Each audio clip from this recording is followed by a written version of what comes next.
اس لیے یوں کہتے ہیں کہ اس محنت کی بنیاد جو ہے، اس کام کی بنیاد جو ہے وہ محنت پر اور مجاہدوں پر ہے۔ والذین جاہدوا فینا لنہدینہم سبلنا، جو ہمارے راستے کی محنت مشقت اٹھائیں گے، محنت کریں گے، ان کے لیے ہم راستے کھولتے چلے جائیں گے۔ وہی مشرکین، وہی کفار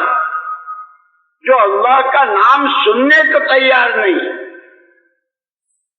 لیکن حضور اکرم صلی اللہ علیہ وسلم کے مجاہدے، آپ کی قربانیاں،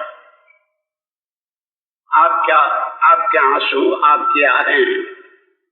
آپ کی قرآن، یہ کہتے ہیں کہ اللہ کے لیے، اس لیے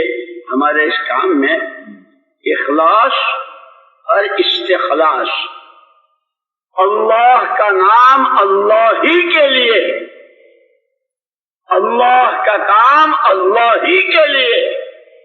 کوئی غرض کسی طرح کی اس کے پیچھے نہ ہو، اور کام یکسوئی کے ساتھ کہ اللہ نے ہمیں ایک کام دیا ہے کہ اس کے تقاضوں کے پورا کرنے کے وقت میں مقامی ہو، باہر کی نقل و حرکت ہو، مشورات میں ہو، علماء ہو، 4 مہینے میں ہو، باہر کے ملکوں میں ہو، کہیں بھی، کہ یکسوئی کے ساتھ اس محنت کو